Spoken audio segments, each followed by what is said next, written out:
சரவணன் பயங்கர கோபத்தில் இருக்கும் பொருட்களையெல்லாம் உடைத்துக் கொண்டிருந்தான்.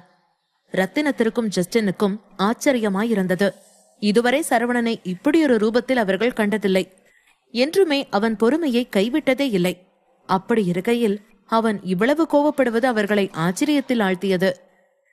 ஜஸ்டின் வேகமாக அவனிடம் ஓடி அவனின் கையை பற்றி கொண்டான். பாஸ், நிறுத்துங்க. இப்ப நீங்க கோவப்பட்டு எல்லாத்தையும் கெடுக்காதீங்க. இத நம்ம நிதானமா யோசிக்க வேண்டிய நேரம். எப்பொழுது சரவணனிடம் நண்பனாக பேச வேண்டும் என்று அவனுக்கு தெரியும்.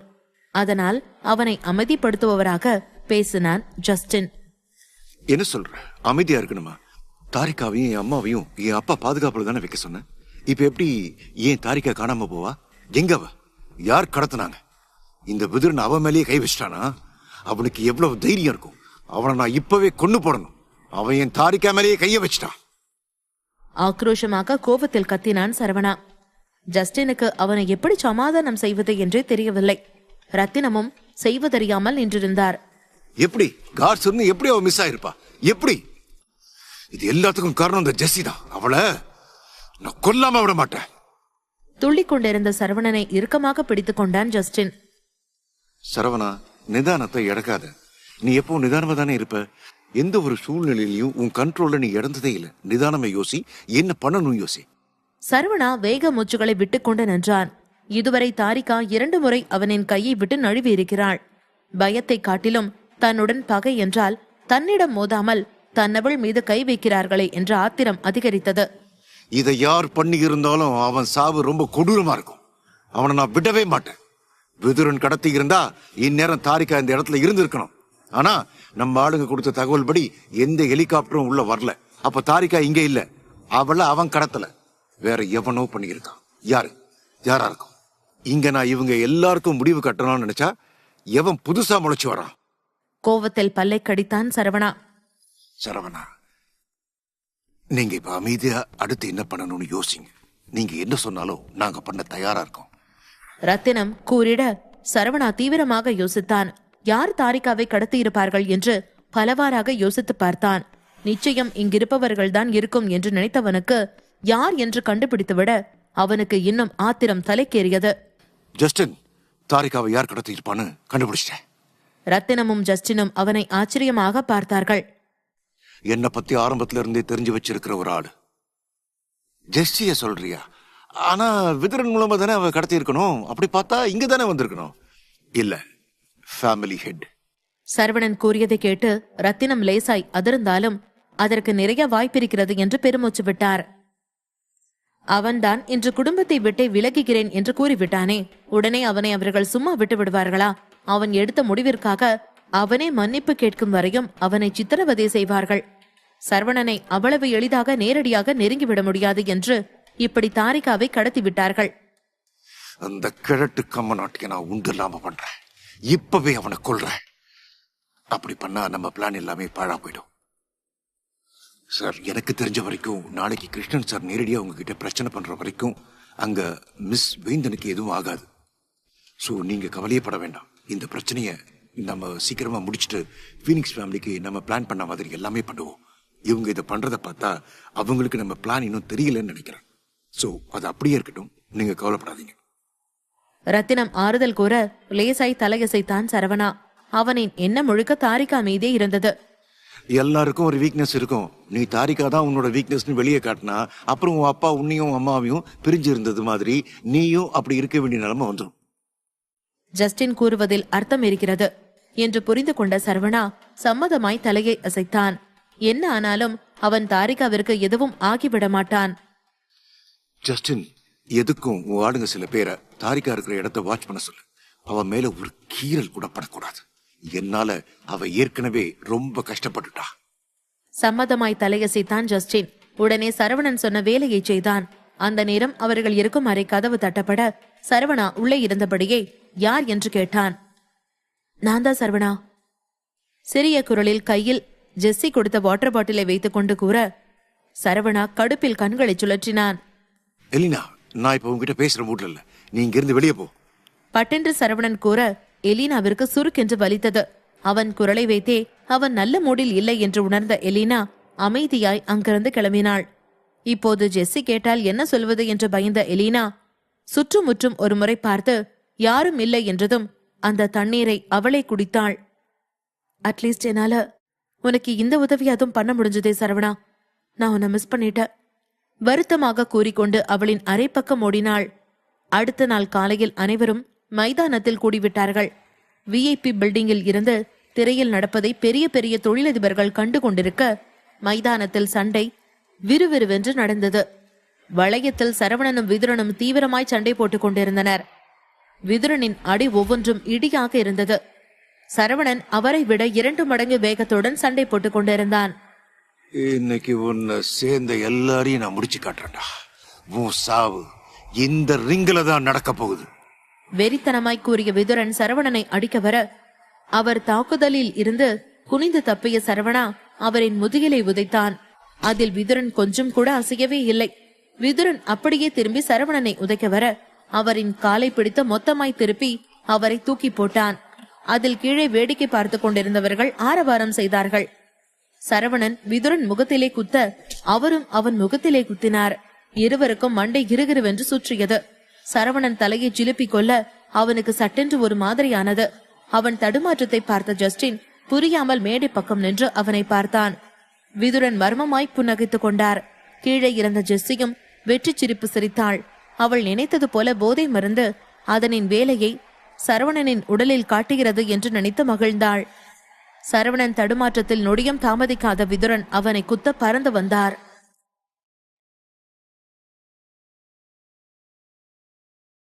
சரவணனுக்கு என்ன ஆனது என்று புரியாமல் ஜஸ்டின் அவனை பார்த்து கொண்டிருந்தான்.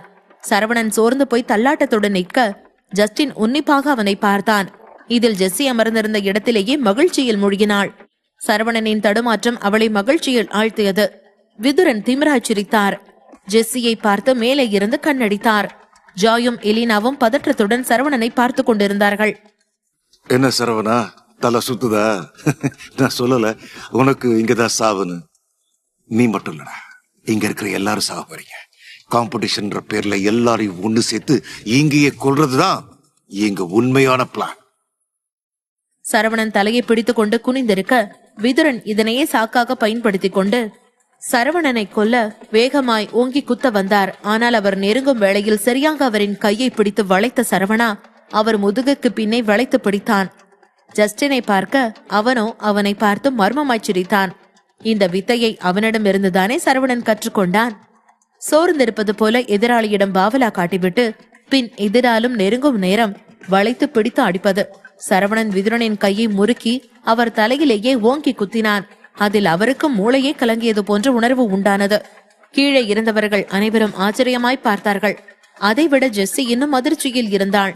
இந்நேரம் சரவணன் உடலில் அந்த போதை மருந்து வேலை செய்திருக்க வேண்டுமே, ஏன் எதுவும் ஆகவில்லை என்று தீவிரமாக யோசித்துக் கொண்டிருந்தாள். சரவணனுக்கு ஒன்றுமில்லை என்று கண்டு கொண்ட ஜெஸ்ஸி உடனே எலினா பக்கம் திரும்பி அவளை முறைத்தாள். எலினா திருட்டு மொழி முழித்துக் கொண்டிருந்தாள். அவளுக்கு எப்படி ஜெஸ்ஸியை எதிர்கொள்வது என்று தெரியவில்லை. என்னடி, ஏன் இப்படி இருக்க? என்னாச்சு? அம்மா அப்பா பத்தி ஃபீல் பண்றியா? ஆமா ஜாய், அதுவும் இல்லாம நேத்து அந்த ஜெஸ்ஸி சரவணா கிட்ட ஒரு போதை மருந்து கலந்த தண்ணிய குடுக்க சொல்லி சொன்னா. ஆனா அந்த தண்ணிய நானே குடிச்சிட்டேன். இப்ப ஜெஸ்ஸி என்ன பண்ண போறாளோ எனக்கு பயமா இருக்கு. என்ன, நீ குடிச்சியா? அறிவில்ல, அதை கீழே ஊத்த வேண்டியதானே. நான் யோசிக்கிற நிலைமையில இல்ல. இப்ப என் அப்பா அம்மாவை நினைச்சா ரொம்ப கவலையா இருக்கு. அதுக்கு அவசியமே இல்ல. சரவணாவோட ஆளுங்க நம்ம பேரண்ட்ஸா அவங்க கஸ்டடிக்கு எடுத்துக்கிட்டாங்க. ஜாய் இப்போ நம்ம அப்பா அம்மா ஹாஸ்பிட்டல்ல இருக்காங்க. இப்போதைக்கு நம்மளால இங்க இருந்து போக முடியாது. அந்த நேரம் அங்கு வந்த மோஹித் தகவலை கூறிட அப்பொழுதுதான் இருவருக்கும் நிம்மதியா இருந்தது. நீ அந்த ட்ரக் கலந்த தண்ணியை குடிச்சா உனக்கு ஏதாவது ஆகணுமே, ஏன் இன்னும் ஒன்னும் ஆகல? அப்படி என்ன ட்ரக்கா இருக்கும் அது? ஜாய் தீவிரமான யோசனையுடன் கூறிட எலினா உதட்டை பிதுக்கினாள். ஜெஸ்ஸி இவர்களையே எரிக்கும் பார்வை பார்த்து கொண்டிருந்தாள். மேடையில் விதுரனின் மூக்கை உடைத்திருந்தான் சரவணா. விதுரன் எதிர்பார்த்ததை விட சரவணனின் வேகம் பல மடங்காக இருந்தது. இப்படி ஒரு வேகத்தை அவர் அவனிடம் இருந்து எதிர்பார்க்கவில்லை. பரவாயில்லையே, நீயும் நல்லாதான் சண்டை போடுற. ஆனாலும் உன்னை நான் அவ்வளவு சீக்கிரம் விடுறதா இல்லடா. ஆக்ரோஷமாய் கூறிய விதுரன் சரவணனை குத்த வர இம்முறையும் சரவணனை அவரின் கையை வளைத்து தடுத்தான். அதோடு மின்னல் வேகத்தில் அவன் காலால் விதுரனின் தலையிலேயே அடித்தான். என்ன அடிச்சு நீ ஜெயிச்சிடலாம்னு நினைக்கிறியா? அது நடக்கவே நடக்காது. என்ன ஆனாலும் சரி, உன்னால இங்க இருந்து உயிரோட வெளியே போகவே முடியாது. நான் போகவும் விட மாட்டேன். சுத்தி பார், எல்லாம் என்னோட ஆளுங்கதான். விதுரன் கீழே கண்ணை காட்ட சரவணனும் பார்த்தான். அந்த இடத்தில் ஆயிரக்கணக்கான பேஸ்வானி குடும்பத்தைச் சேர்ந்த ஆட்கள் நிரம்பி இருந்தார்கள். அவர்களை பார்த்து லேசா இதழை வளைத்தான் சரவணா. என்ன இன்னும் உனக்கு பயம் இல்லையா? உன்னை நம்பி வந்த உன் ஆளுங்க உயிர் போகும். இது மட்டும் இல்ல, நான் இங்க ஸ்னைப்பர்ஸ் வச்சிருக்கேன். இந்த இடத்துல இருந்து 3 ஸ்னைப்பர்ஸ் இருக்காங்க. அவங்க எங்க இருந்து யாரை ஷூட் பண்ண போறாங்கன்னு இங்க இருக்கிற யாருக்குமே தெரியாது. ஆனா அவங்க உன்னதான் இந்நேரம் குறிப்பாத்து வச்சுக்கிட்டு காத்து இருக்காங்க. நான் ஒரு சிக்னல் கொடுத்தா போதும், உடனே அவங்க உன்னை நெத்தி பொட்டுன்னு போட்டுருவாங்க. அழுத்தமாய் கூறியபடியே சரவணனை பார்த்து சிரித்தார் விதுரன். அவர் நேற்றை அனைத்து ஏற்பாடையும் செய்துவிட்டார். இது அவர்களின் கோட்டை என்பதனால் மறைவான இடத்திலிருந்து சரவணனை சுடுவதற்காக 3 ஸ்னைப்பர் ஷூட்டர்ஸை வைத்திருந்தார். 2 ஸ்னைப்பர் துப்பாக்கிகள் சரவணனை குறிபார்த்திருக்க, 1 ஜஸ்டினை குறிபார்த்திருந்தது. சரவணன் அவரை அதிர்ச்சியாக பார்த்தான். அதில் இன்னும் சிரித்தார் விதுரன். என்ன ஷாக்கா இருக்கா உனக்கு? அங்க இருக்கிறவங்க உன்னை மட்டும் சுட போறதில்ல, இங்க இருக்கிற எல்லா பிசினஸ் மேனையும் சுட போறாங்க. யாராலையும் இங்க இருந்து உயிரோட வெளியே போகவே முடியாது. எல்லாரும் என்னோட கண்ட்ரோல்ல. விதுரன் சொல்லி சிரிக்க சரவணா யோசனையாக சுற்றியும் முற்றியும் பார்த்தான். எங்கிருந்து எப்படி சுடுவார்கள் என்று பார்த்தான். விஐபி பில்டிங்கில் ஒரு அறையில் அமர்ந்து திவாகர் நடக்கும் அனைத்தையும் பார்த்து கொண்டிருந்தார். அவர் எண்ணம் எல்லாம் சொன்ன நேரத்திற்குள் விதுரன் சரவணனின் கதையை முடித்தாக வேண்டும். இல்லை என்றால் வரும் ஹென்ஸ்வர்த் என்ன நினைப்பார் என்று அவருக்கு தெரியவில்லை. அவர் முன்பாக திவாகர் எப்படியாவது நல்ல பெயர் எடுத்தாக வேண்டும் என்ற எண்ணம் மட்டுமே அவருக்கு ஓடிக்கொண்டிருந்தது. அவன் கதையை முடிக்காம என்ன வெட்டி பேச்சு பேசிட்டு இருக்கான்? இவன் சீக்கிரம் முடிக்க வேண்டியது தானே? சும்மா பேசிக்கிட்டு இருக்குதான் அவன் ஆயிரக்கணக்கில் பெஸ்வானி குடும்பத்தோட ஆளுங்களை இறக்குனானா? கோபத்தில் திரையை பார்த்து கொண்டு கத்தினார் திவாகர். ஜஸ்டின் சரவணன் பேசிக் கொண்டிருப்பதை பார்த்து கொண்டிருந்தான். அப்பொழுது அவன் அருகில் ஒருவர் வந்து நின்றார். அவர்தான் விக்ரமுடன் இருக்கும் டாக்டர். ஓ, அப்ப நம்ம ஆளுங்க வந்துட்டாங்களா? ஆச்சரியமாய் ஜஸ்டின் கேட்க சொச்டோர் லேசாய் தலையசைத்தார். இப்ப விக்ரம் எப்படி இருக்காரு? அவர் இப்ப பரவாயில்ல. திரும்ப அவரு ஹைப்பர் ஆகாம இருக்கிறது தான் நல்லது. ஜஸ்டினிடம் அவர் பதில் கூறினாலும் அவரின் விழிகள் ஜெஸ்ஸியின் மீது இருந்தது. அவளை பார்த்த லேசாய் இதழை வளைக்க ஜெஸ்ஸி பெரும் அதிர்ச்சியுடன் அவரை பார்த்தாள். அவளையும் அப்படி பாக்குறீங்க? ஜஸ்டின் கேள்வி கேட்க அவன் பக்கம் திரும்பிய டாக்டர் லேசாக சிரித்தார். சரவண சாருக்கு ட்ரக் கொடுக்க என்கிட்டயே வந்து ட்ரக் கேட்டா, அதான். அதை கேட்டதும் ஜஸ்டின் பட்டென்று சிரித்தான். நல்லவேளை நீங்க எனக்கு இவ்வளவு பத்தி முதலியே சொல்லி இருந்தீங்க. அதனால நான் ஜஸ்ட் எனர்ஜி ட்ரிங்க் மாதிரி உன்னை மாத்தி கொடுத்தேன். அதனாலதான் இப்ப அவ என்ன ஷாக்கா பாத்துக்கிட்டு இருக்கா. ஜெஸ்ஸிக்கு கோபம் தலைக்கேறியது. தான் ஏமாற்றப்பட்டிருக்கிறோம் என்று நினைக்கவே ஆத்திரம் இன்னும் அதிகரித்தது. நல்ல வேலை பண்ணீங்க. அப்படியே அந்த விஷப்பூச்சிக்கு விஷ ஊசி போட்டு கொண்டு இருக்க வேண்டியதானே. கேலியாக ஜஸ்டின் சொல்ல லேசாக டாக்டர் சிரித்தார். விதுரனை பார்த்து நக்கலாய் சிரித்தார் சரவணா. அவரின் அடிவயிற்றிலே எதிர்பார்க்காத நேரத்தில் ஓங்கி குத்தினான். நீயே இவ்வளவு யோசிக்கும் போது நான் யோசிக்க மாட்டேனா? நக்கலாய் சரவணன் சிரிக்க விதுரன் அதிர்ச்சியாய் மைதானத்தின் நுழைவு வாயிலை பார்த்தார்.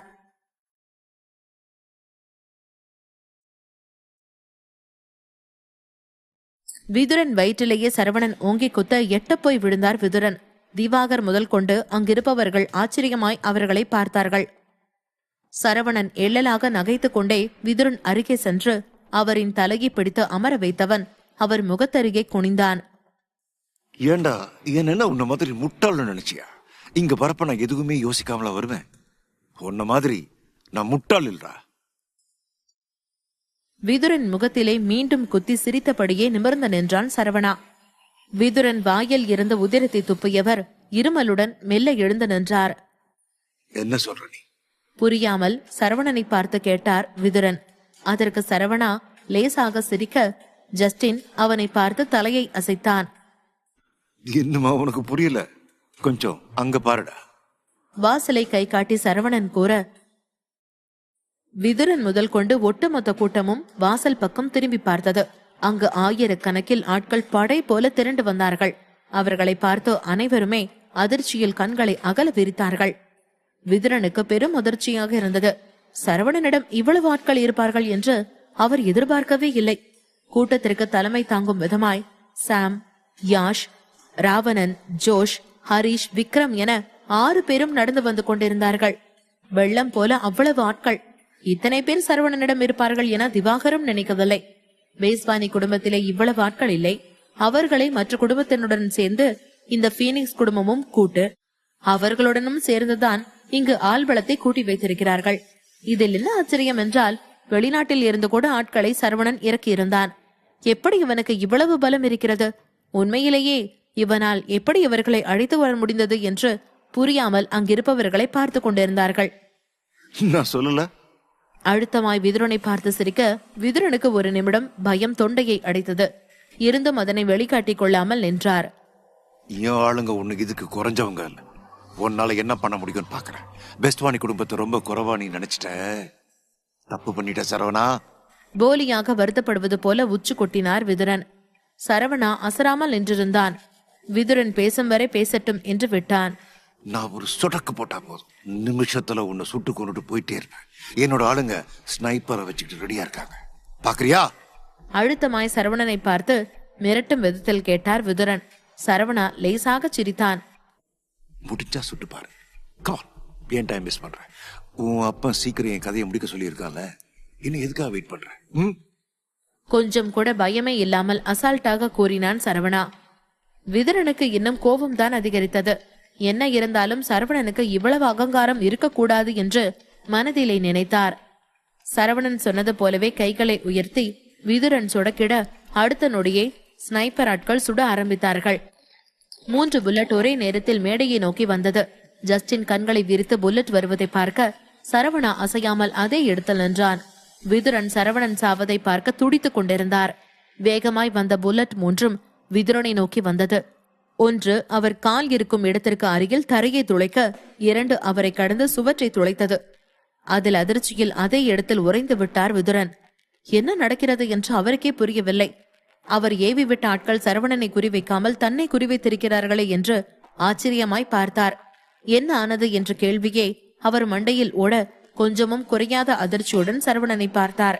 அவனோ அதே இடத்தில் நின்று லேசாய் இதழை வளைத்திருந்தான். என்ன திரும்பவும் ட்ரை பண்றியா? சொல்றியா? நக்கலாக கேட்ட சரவணா லேசாய் சிரித்தான். விதுரனுக்கு இன்னும் ஒன்றுமே புரியவில்லை. எப்படி அவனின் ஆட்கள் அவனுக்கு எதிராக திரும்பி இருக்கிறார்கள் என்று அவருக்கு ஆச்சரியமாக இருந்தது. விதுரன் ஸ்னைப்பர் சார்களை இருக்கச் சொல்லி இருந்த இடத்தை பார்த்தார். அங்கு இருந்தவர்களின் கண்கள் மட்டுமே அவர் கண்ணுக்கு தெரிந்தது. கண்ணை வைத்தே ஆள் யார் என்று கண்டு கொண்டார் விதுரன். அதிர்ச்சியில் அதே இடத்தில் உறைந்து விட்டார். சரவணன் அவரின் அதிர்ச்சியை கண்டு லேசாக சிரித்தான். நான் தப்பு பண்ணிட்டா? அச்சோ, இங்க தப்பு பண்றது நீ விதுரன். என்ன நடந்துச்சுன்னு உனக்கு புரியலையா? இல்ல நான் புரியுற மாதிரி சொல்லணுமா? நக்கலாய் கேட்க விதுரன் எச்சிலை கூட்டி விழுங்கிக் கொண்டு சரவணனை பார்த்தார். அவரின் கால்கள் அந்த இடத்தை விட்டு நகர மறுத்தது. என்ன நடந்தது என்றால், ஜஸ்டின் முன்பே ஸ்னைப்பர்ஸிற்கான ஏற்பாடை நேற்று இடத்தை சுற்றி பார்க்கும் பொழுதே கண்டுகொண்டு விட்டான். அதனால் சரவணனுக்கு ஆதரவாய் இருக்கும் ஹெல்கேட், சிகப்பு உடையில் இருப்பவள் மற்றும் வேதா மூவரும் 3 ஸ்னைப்பர் ஆட்களையும் முற்றுகையிட்டு அவர்களை கொன்றுவிட்டு துப்பாக்கியை அவர்கள் கையில் எடுத்திருந்தார்கள். சிகப்பு உடையில் இருந்தவளின் கண்ணை வைத்தே அவள் யார் என்று புரிந்து கொண்டார் விதுரன். அதிலே தனது ஆட்கள் அங்கு இல்லை. சரவணன் அனைவரையும் ஏதோ செய்து விட்டான் என்று நினைத்தவருக்கு உயிர் பயம் வந்தது. சுற்றிலும் சரவணனின் ஆட்கள் வந்து விட்டார்கள். இதில் ஸ்னைப்பர் ஒன்றைத்தான் அவர் நம்பியிருந்தார். இப்பொழுது அதுவும் அவர் கைவிட விதுரனுக்கு பயத்தில் தொண்டை அடைத்தது. என்ன இப்போ எல்லாம் உனக்கு புரியுதா? சரவணன் கூறி கைகளை சொடக்கிவிட மீண்டும் அதே போல 3 பேரும் ஒரே நேரத்தில் சுட, அது முன்பு சுட்ட இடத்திலேயே சரியாக சுட்டது. விதுரனுக்கு பயத்தில் 2 பந்துகள் அடிவயிற்றில் உருண்டது. ஏன் சாவி இங்கதான் சொன்ன? இப்ப புரியுதா யார் சாவி இங்க நடக்க போகுதுன்னு? சரவணன் அழுத்தமாய் கேட்க விதுரனுக்கு பேச்சே வரவில்லை. இதனையெல்லாம் பார்த்து கொண்டிருந்த திவாகர் உடனே நிலைமை கைமீறி போனதை உணர்ந்து வேக வேகமாய் அங்கிருந்து கிளம்பி மைதானத்தை நோக்கி வந்தார். எப்படியாவது பேசி சமாளித்து நடக்க போகும் அசம்பாவிதத்தை நிறுத்த நினைத்தார். சரவணனின் ஆள்பலத்தை பார்த்ததும் தங்களால் ஒன்றும் செய்ய முடியாது என்று புரிந்து கொண்ட திவாகர் இதனை தடுக்க நினைத்து வேகமாய் மைதானத்திற்கு வந்தார். ஓ சாவு என் கையில இருக்கு. உன்னை கொல்றதுக்காகவே நீ உருவாக்குன ஆளு வருவாங்க. அவங்க கையால தான் உனக்கு சாவு.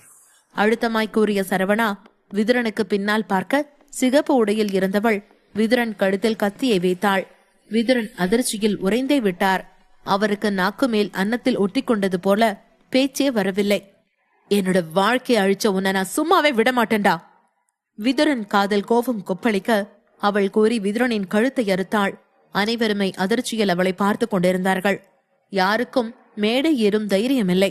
காரணம் சரவணன் நின்று கொண்டிருந்தான். அதிர்ச்சியில் திவாகர் அப்படியே நின்று விட்டார். அவர் கண்முன்னவே விதுரனின் உயிர் போனது. மகன் போன வருத்தத்தை விட பேஸ்வானி குடும்பத்திற்கு அவமானமாய் தோற்றுவிட்டானே, அதுவும் ஒரு பெண் கையால் இறந்து விட்டானே என்று அவருக்கு அவ்வளவு ஆத்திரம் வந்தது. திவாகருக்கு கோபத்தில் கண்கள் சிவக்க சரவணனை முறைத்துக் கொண்டிருந்தார். அந்த நேரத்தில் வானத்தில் ஒரு ஹெலிகாப்டர் பறந்து கொண்டு வந்தது.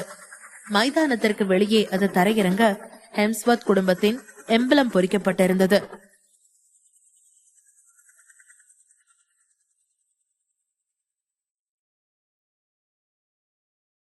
மைதானத்தை நோக்கி ஒரு ஹெலிகாப்டர் தரையிறங்க அங்கிருக்கும் அனைவருமே ஆச்சரியமாய் அதை பார்த்து கொண்டிருந்தார்கள். VIP பில்டிங்கில் இருந்த கிருஷ்ணனும் அவற்றை உன்னிப்பாக பார்த்து கொண்டிருந்தார். அந்த ஹெலிகாப்டரில் ஹெம்ஸ்வர்த் குடும்பத்தின் எம்பளம் பொறிக்கப்பட்டிருக்க வருவது யாராக இருக்கும் என அனைவரும் ஒருவித எதிர்பார்ப்புடனே பார்த்தார்கள். சரவணா அவற்றை கண்டுகொள்ளாமல் ஜஸ்டினுக்கு கண்ணை காட்டிட உடனே ஜஸ்டின் அங்கிருக்கும் அவர்களின் ஆட்களுக்கு சிக்னல் கொடுத்தான். அனைவருமே தயார் நிலையில் இருந்தார்கள். ஹெலிகாப்டர் வந்திருக்க கதவை திறந்ததுமே 6 பாடி கார்ட்ஸ் வேக வேகமாய் இறங்கினார்கள். வந்திருந்த 6 பேருமே கருப்பு நிற பனியன் அணிந்து கையில் துப்பாக்கியுடன் மைதானத்தை நோக்கி வந்தார்கள். அனைவர் கண்களும் மிஸ்டர் ஹெம்ஸ்வர்த் எங்கே என்று தேடிக்கொண்டிருந்தது. கார்ட்ஸ் மட்டுமே இருக்க இங்கு அவரை காணவில்லை என்று பார்த்தார்கள். திவாகர், என்ன மிஸ்டர் ஹெம்ஸ்வர்த் காணோம்? எங்க அவரு? திவாகர் காதில் அமைதியான குரலில் லாரன்ஸ் கேட்டார். திவாகருக்கும் பதில் தெரியவில்லை. மிஸ்டர் ஹெம்ஸ்வர்த்தும் வரதாக தானே கூறியிருந்தார்கள். அப்படி இருக்கையில் எங்கே அவரை காணோம் என்று குழப்பத்துடன் பார்த்தார்கள். பாடிகார்ட்ஸ் அனைவருமே மேடையில் இருக்கும் சரவணனை நோக்கி சென்றார்கள். அனைவருக்கும் ஆச்சரியமாயிருந்தது. அவர்கள் ஏன் சரவணன் பக்கம் போகிறார்கள் என்று அவர்களுக்கு தெரியவில்லை. குழப்பத்துடனே அவர்களை பார்த்து கொண்டிருந்தார்கள். சென்ற கார்ட்ஸ் அனைவருமே சரவணனுக்கு பின்னால் நிற்க அனைவரும் குழப்பத்தில் அவனை பார்த்தார்கள். நடப்பது எதுவுமே அவர்களுக்கு புரியவில்லை. மிஸ்டர் ஹெம்ஸ்வர்த், நீங்க கேட்ட மாதிரியே சாப்பர் கொண்டு வந்துட்டோம். நாம கிளம்பலாமா? ஒரு கார்டு கேட்டிட அங்கிருக்கும் அனைவருக்கும் மூச்சே நிற்பது போல் இருந்தது. என்ன, சரவணா? மிஸ்டர் ஹெம்ஸ்வர்த்தா? இதுக்கு வாய்ப்பே இல்ல. ஏன் இவனை போய் மிஸ்டர் ஹெம்ஸ்வர்த்னு சொல்றாங்க என்று அங்கிருக்கும் அனைவருக்குமே பல கேள்விகள் ஓடியது. இல்லை, அவர்கள் காதில் தான் தவறாக விழுந்து விட்டதா என்று இருந்தது அவர்களுக்கு. ஆனால் உள்ளே இருந்து பார்த்து கொண்டிருந்த கிருஷ்ணனுக்கு நடப்பது அனைத்தும் புரிந்துவிட்டது. அவரின் கண்கள் அதிர்ச்சியில் விரிந்தது. இதுக்கு வாய்ப்பே இல்லை. இது எப்படி சாத்தியம்? இம்பாசிபிள். அதிர்ச்சியில் மறுபாக தலையை அசைத்தபடியே கூறினார் கிருஷ்ணன். மைதானத்தில் இருப்பவர்கள் அதிர்ச்சியில் பேசாமலேயே நின்றார்கள். அந்த நேரம் வானத்தில் இன்னொரு ஹெலிகாப்டர் பறந்து வந்தது. அதிலும் ஹெம்ஸ்வர்த் குடும்பத்தின் எம்பளம் போடப்பட்டிருந்தது. மீண்டும் அனைவரும் அதிர்ச்சியுடனே ஆகாயத்தை பார்த்து கொண்டிருந்தார்கள். அதே போல அந்த ஹெலிகாப்டர் நிற்க அதிலிருந்து ஒருவர் கம்பீரமாய் இறங்கி வந்தார். அவரை கண்டதும் திவாகர், லாரன்ஸ், கிருஷ்ணன் மற்றும் டாப் 10 குடும்பத்தின் தலைவர்கள் அனைவரும் அதிர்ச்சியில் வாயை பிளந்தார்கள். என்னால நம்பவே முடியல. இது எப்படி பாசிபிள்? இவரா மிஸ்டர் ஹெம்ஸ்வர்த்? அங்கிருக்கும் அனைவருமே அதிர்ச்சி விளங்காமல் நடந்து வருபவரை பார்த்து கூறினார்கள். அவர்கள் கண்களை அவர்களாலேயே இன்னும் நம்ப முடியவில்லை. என்ன திவாகர் நடக்குதுங்க? இவன் எப்படி மிஸ்டர் ஹெம்ஸ்வர்த் வர வேண்டிய ஹெலிகாப்டர்ல வர முடியும்? அடிக்குரலில் லாரன்ஸ் திவாகர் காதில் கூறினான். திவாகருக்கு இன்னும் அதிர்ச்சி குறையவே இல்லை. இமைக்காமல் மைதானத்தை நோக்கி நடந்து வருபவரை பார்த்து கொண்டிருந்தார். கனவிலும் கூட இவர்தான் மிஸ்டர் ஹெம்ஸ்வர்த்தாக இருப்பார் என்று அங்கிருப்பவர்கள் யாருமே எதிர்பார்க்கவில்லை. மிஸ்டர் ஹெம்ஸ்வர்த் திவாகரை நோக்கி நடந்து வந்தார். ஹலோ மிஸ்டர் திவாகர், எப்படி இருக்கீங்க? பார்த்தே பல வருஷம் ஆச்சு. உங்க பையன் இறந்துட்டதா கேள்விப்பட்டேன். அதுக்கு என்னோட ஆழ்ந்த அனுதாபங்கள். அவர் என்னவோ நல்ல விதமாகத்தான் கூறினார். ஆனால் திவாகருக்கு கோபம் பற்றி கொண்டு வந்தது. அவரை பார்த்தார். லாரன்ஸ் அவரின் கையை அழுத்தமாய் பற்றி கொண்டு மறுப்பாக தலையை அசைத்தார். என்ன டிராமா இது? இதெல்லாம் ஊ வேறதானா? அழுத்தமாய் ஹெம்ஸ்வர்த்தை பார்த்து திவாகர் கோபம் மின்ன கேட்டார். அதனை அவர் கொஞ்சம் கூட எதிர்பார்க்கவில்லை. ஹெம்ஸ்வர்த் குடும்பத்தின் தலைவருடன் ஒன்று சேர்ந்து பீனிக்ஸ் குடும்பத்தையே எதிர்க்கலாம் என்று அவர் பெரிய கனவு கண்டிருந்தார். ஆனால் அதெல்லாம் ஹெம்ஸ்வர்த்தை பார்த்ததும் தரைமட்டமானது. அவரின் கனவு கோட்டை மொத்தமாய் இடிய அவருக்கு ஆத்திரம்தான் அதிகரித்தது. எதை பத்தி பேசுற திவாகர்? எனக்கு புரியலையே. ஒருவேளை என்ன பார்த்த அதிர்ச்சியில உனக்கு எப்படி ஆயிடுச்சா? நக்கலும் நையாண்டியுமாக ஹெம்ஸ்வர்த் கேட்க திவாகர் கோபத்தில் பல்லை நரநரவென்று கடித்தார். என் பொறுமையை நீ ரொம்ப சோதிக்கிற. என்ன டிராமா அதெல்லாம்? நீ எப்படி மிஸ்டர் ஹெம்ஸ்வர்த் ஆக முடியும்? ஒழுங்கா உண்மையை சொல்லு. பார்த்து பேசு திவாகர். நான் யாருன்னு உண்மை தெரிஞ்சும் இப்படி நீ பேசுற பாத்தியா? இதுதான் எனக்கு உங்ககிட்ட பிடிச்சது. இன்னும் பழைய திவாகராவே இருக்கே. ஹெம்ஸ்வர்த் பேச பேச திவாகருக்கு ரத்தம் கொதித்தது. சக்திவேல், என்ன நாடகம் இது? நீ எப்படி மிஸ்டர் ஹெம்ஸ்வர்த் ஆக முடியும்? பொறுமையின்றி மிஸ்டர் ஹெம்ஸ்வர்த், அதாவது சிவசக்திவேல், சரவணனின் தந்தையை பார்த்து கத்தினார் திவாகர். அவ்வளவுதான். அடுத்த நொடிய சக்திவேலுடன் வந்திருந்த காட்ஸ் அனைவரும் துப்பாக்கியை திவாகர் மீது குறிவைத்திருந்தார்கள். அதில் லாரன்ஸ் தன்னிச்சையாக பின்வாங்கிக் கொள்ள திவாகர் அதிர்ச்சியில் கண்களை அகல விரித்தார். சக்திவேல் லேசாக சிரித்தார். என்னோட பழைய எதிரிதான். கீழே போடுங்க, நான் அவனை பாத்துக்கிறேன். சாதாரணமாய் சிரித்துக் கொண்டே கூறிட உடனே அவர்கள் அனைவரும் துப்பாக்கியை கீழே இறக்கினார்கள். திவாகர் இன்னுமே நம்ப முடியாத அதிர்ச்சியில் அவரை பார்த்து கொண்டிருந்தார். இது ஒன்னும் உனக்கு பிளாஷ்பேக் சொல்ல வேண்டிய நேரம் இல்ல. என் பையன் உன் பையன் கதையை முடிச்சிட்டான். இப்போ உன் கதையை முடிக்கதான் நான் இங்க வந்திருக்கேன். படசு எதுவுமே நான் மறக்கல. அதில் எள்ளலாய் சத்தமாக சிரித்தார் திவாகர். ரொம்ப நல்லது. ஏன்னா நானும் மறக்கல. நீ என்ன அழிக்க வந்திருக்கியா? உன்னால என்ன ஒண்ணுமே பண்ண முடியாது. இங்க பெஸ்வானி குடும்பத்தோட ஆளுங்க மட்டும் இல்ல, பீனிக்ஸ் குடும்பத்தோட ஆளுங்களும் இருக்காங்க. நீ இந்த துப்பாக்கி வச்செல்லாம் என்ன சாகடிக்க முடியும்னு நினைக்காது. உன் கனவுல கூட இது நடக்காது. நடக்கும் நான் விட மாட்டேன். பீனிக்ஸ் குடும்பமே இப்ப என் பின்னால இருக்கு. உன்னால ஒண்ணும் பண்ண முடியாது. அதில் லேசாய் இதழை வளைத்து சிரித்தார் சக்திவேல். நான் ஒன்னும் வேலன் குடும்பத்தை சேர்ந்த சக்தி வேலா இங்க வரல.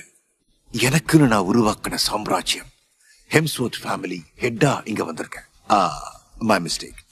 என் புள்ளதான் ஹெம்ஸ்வர்த் ஃபேமிலி ஹெட். நான் அப்பாவா இங்க வந்திருக்கேன். அழுத்தமாய் சக்திவேல் கூறிட திவாகர் அதிர்ச்சியுடன் பார்த்தார். சரவணன் ஹெம்ஸ்வர்த் குடும்பத்தின் தலைவனா என்று ஆச்சரியமாக இருந்தது அவர்களுக்கு. ஆம், சக்திவேல் அனைத்து பிசினஸையும் சரவணன் பெயருக்கு மாற்றிவிட்டு இனிமேல் ஈஸ்வரியுடன் உலகத்தை சுற்ற வேண்டும் என்று சரவணன் தலையில் அனைத்து பொறுப்பையும் கொடுத்து விட்டார். அங்கிருக்கும் அனைவருமே ஆச்சரியமாய் சரவணனை பார்க்க அவனோ தீவிரமாய் அங்கிருந்த காட்ஸுடன் பேசிக் கொண்டிருந்தான். திவாகரால் இன்னுமே இந்த உண்மையை நம்ப முடியவில்லை. அதிர்ச்சியில் உறைந்திருந்தார். சக்திவேலுடனா சேர்ந்து பீனிக்ஸ் குடும்பத்தை தாம் எதிர்க்க நினைத்தோம் என்று நினைக்கவே அவருக்கு அவமானமாய் இருந்தது. கைகளை இறுக மூடியவர் இங்கிருக்கும் ஒருவரையும் சும்மா விடக்கூடாது என்று கங்கணம் கட்டிக்கொண்டார்.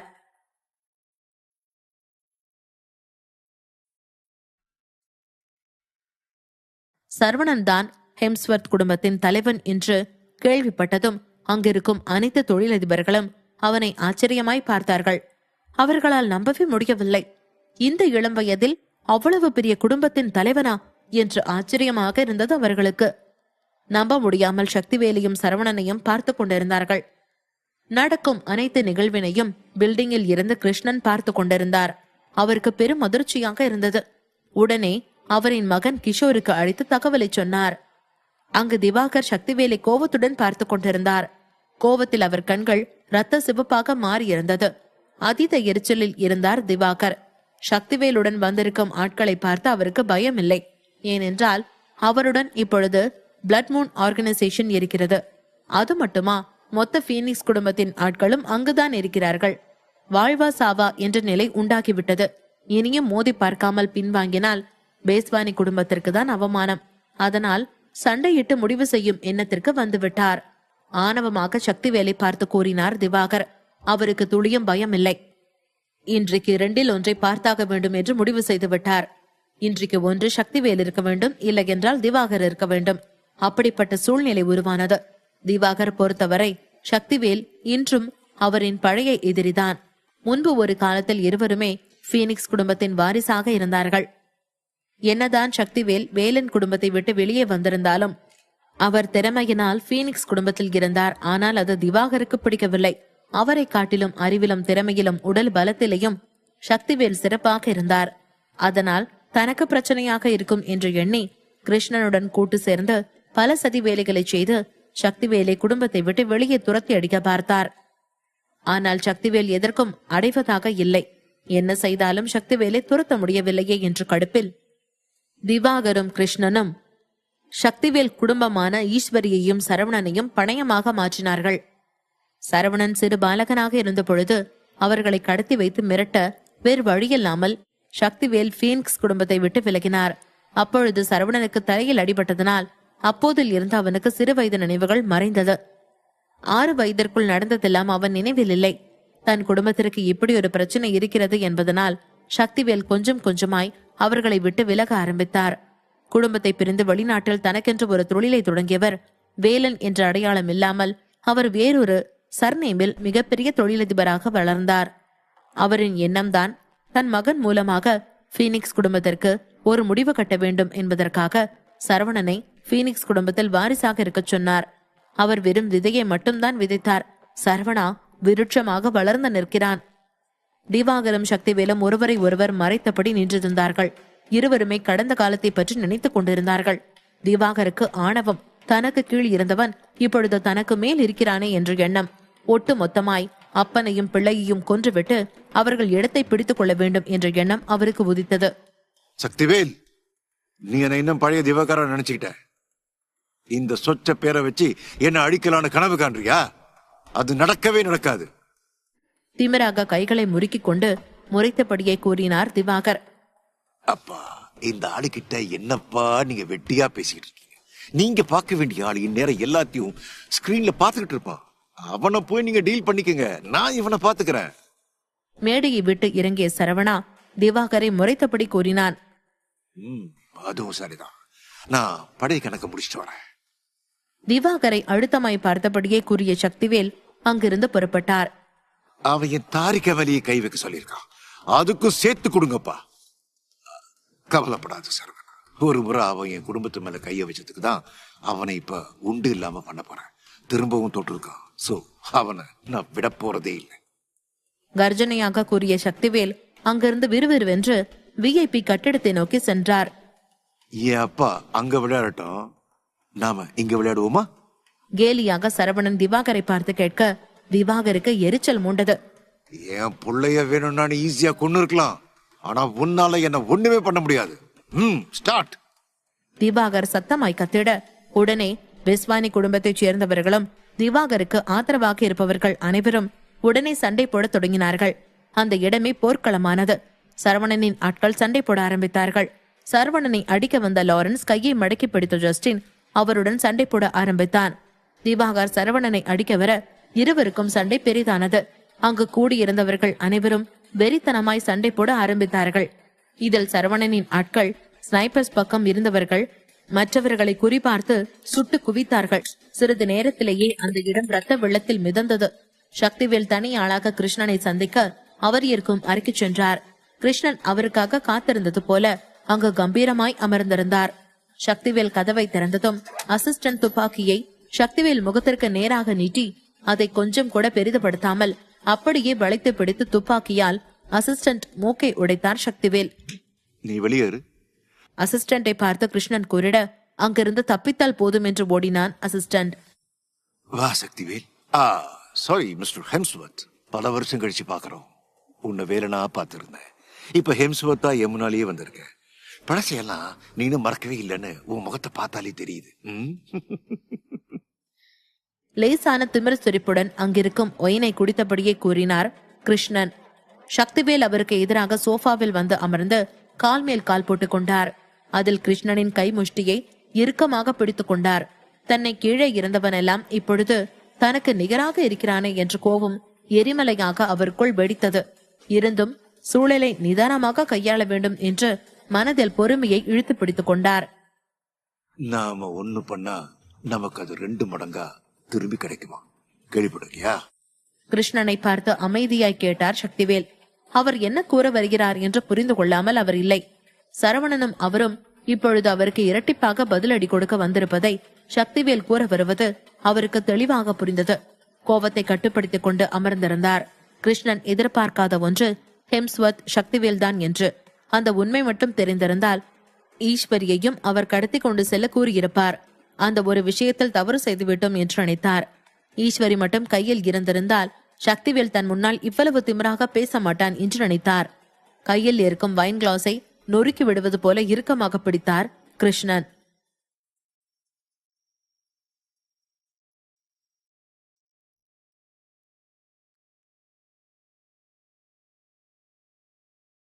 திவாகர் நெஞ்சிலேயே ஓங்கி மிதித்தான் சரவணா. அசையாமல் அப்படியே கல் போல நின்றார் திவாகர். இரும்பு உடம்பாக அவர் நின்றிருந்தார். மைதானம் முழுக்க சண்டை நடந்து அந்த இடமே கலவரமாக இருக்க ஒரு பக்கம் திவாகரும் சரவணனும் தீவிரமாக சண்டை போட்டுக் கொண்டிருந்தார்கள். கையை முறுக்கிக் கொண்டு திவாகர் அதிவேகமாய் சரவணனை குத்தவர குனிந்து அதிலிருந்து தப்பினான். ஆனால் திவாகர் உஷாராக அவனின் சட்டை காலரை பிடித்து சரவணனை திருப்பிய நொடியே சரவணன் அவர் முகத்தில் ஓங்கி எட்டி உதைத்தான். திவாகர் அவனை ஆக்ரோஷமாய் முறைத்துக் கொண்டு சரவணனை அடிக்க பாய்ந்தார். இன்னொரு பக்கம் ஜஸ்டின் லாரன்ஸுடன் மல்லு கட்டி கொண்டிருந்தான். இருவருமே சளைத்தவர்கள் இல்லை என்பது போல அதி தீவிரமாக சண்டை போட்டுக் கொண்டிருந்தார்கள். சுற்றி எங்கும் கலவரமாக இருக்க ஜெஸ்ஸி எப்படி இங்கிருந்து தப்பித்துச் செல்வது என்று தீவிரமாய் யோசித்துக் கொண்டிருந்தாள்.